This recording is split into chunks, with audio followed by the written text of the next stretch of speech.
رؤوف الرحیم وازمونږ روا یقینا ته نرمي کوونکی مهربان. په افغانستان کې دوه ډلې جوړې شوې او په یو بل یې اخته کړل. اما به د قربانۍ ګډان ورنه جوړ کی، دواړه به ما کمزوري کی، وسله به ولګي، نو بیا به نور راشي او د پاسه به در باندې کینیاک کا چالو شو. کله چې شمالي اتحاد هغه مشر هغه وجلی شو، نو دا هغه جنرال فهیم و هغه بیا په قبر تقریر کو. نو هغه دا آیاتونه ویلیو والذین جاءوا من بعدهم یقولون ربنا اغفر لنا ولإخواننا الذین سبقونا بالایمان. نو هغه هم قرآن وی دیم وی ایوم ازان کو دیم کو هغه موس کو دیم کو او په یو بلې واچول چې خیر کمزوري کړل دواړه جانبین. نو امریکایان رالل او پکې ناستل.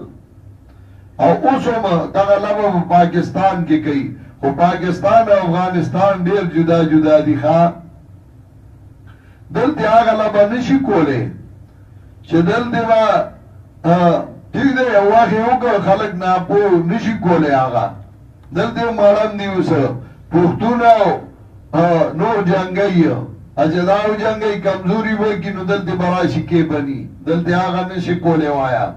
دیگر ډیر عقلمن خلق شتے آئی تاوان برداشت کئی، تکلیف برداشت کئی، خو پزد کے دا سے نرا دی چیزان غرق کی او ملک غرق کی.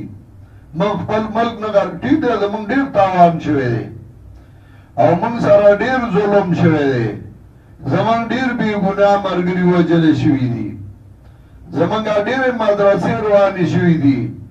اوسم په سوات کې جامع عثمان بن عفان هغه مدرسه او د دین ځای و، اوسم پای کې د جنکو سکول دی. دا زمونږ زړه برداشت کوي چې د جنکو کالیک دی په هغې کې هغه مدرسه وه، پای خو منارې وې. په چارباغ کې زما د استادانو جماعت جوړ کړی د روډ په غاړه، هغه جماعت شهید شو، هغه روان شو. دا زموږ زړه برداشت کوي، خو د دې وجې برداشت کوي چې خپل ملک نه روانو. بیا نور مصیبتونه به هم برداشت کوو.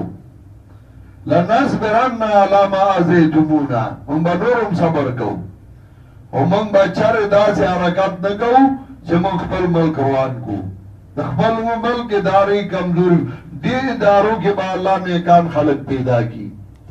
او دا ادارې هغه ادارې چې هغه د مشرف غوندې بې ایمانه او بې دینه او بې غیرته هغه په بل طرف اړولې، دغه ادارو کې به خدای صحیح خلق پیدا کی او دا به په دیني طرف روانې شي. او الله لیکي داسې، خو موږ خپل ملک نه، موږ به د ملک بچاو کوو او زمزه او زمان مرگری چی سوره یه با دا ملک بچاو گئی، آئی با برداشت گئی او ملک با بچ گئی انشاءاللہ. علم تر الذین نافقو آیتن گوری آگا سانتا چلی دی منافقان وائی اخپل رونو تا چاہی وائی اخپل رونو آگا سانتا چی کفر اکڑی دالی کتابونا کوکل شوئی تاسو من موضوع تاسو سرا او ستاسو بارا کی پا منگ نمانو دی یو تان چرے ما او گتاو سر جنگو شانو منگ ستاسو امداد کرو. واللہ یشہدو انہم لکاذبون، او اللہ گواہی گئی چھ دی دی در ہو جانا دا منافقانو سن پا دے ملکشتے. آگئی چھ سوک راپاس ٹھیک دے او سرے راپاسی غم مطالبی پیش کئی چھ زمانگا قیدیان عدالت تا پیش کئی کہ مجرمانی سزا دی ورکی او کنینو ازادی کئی. ٹھیک دا موائی دا مطالبہ صحیح دا. یا سرے وی پارٹا کی لرے گئی منتلارے چھ مسلمانہ پا خپل ملک آزاد گردی موائی. ٹھیک دا. خو آغا زار منافقان چھ اگئی دا روز دا انقلاب دا بارا چلے والے نن دے اگئی دا پاسی او پختون دے بانے کی او بیاد ملک تباہ کئی نیشی تباہ کولے انشاءاللہ رانا.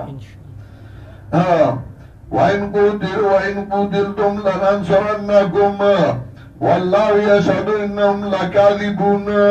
او یکی اللہ بیان کئی چدئی دی در حجان دا منافقان خو بکئی دا آسے ننم زمان بلا شاگردان و مرگری بجیلونو کے پرات دی روک دی منوائی وغد اللہ ذات کی روک مور دے خواہ قرون تراولی کاغا مولی فقیر اللہ او کاغا مجتبائی کاغا بنی او کاغا بنی دا ای جرمون نور نشتے و یا با دا چا ٹیلیفون کرے یا با سکراغلی دا آئی پا مدرسوں کے بناستی بیا منگے برداشت کرو بیا بے ہم کرو و منگ اخبر ملک نروانو واللہ یشہد انہم لکاذبون نن بیا غزار داری را پاسے دلاو گئی لائن اخرجو لا اخرجونا ماہم کتای اخکلشون نوزی دی دا غی سرا او که جنگ اکڑشن بیا امداد نکی دی او که امدادو کی لئی ولن الادوار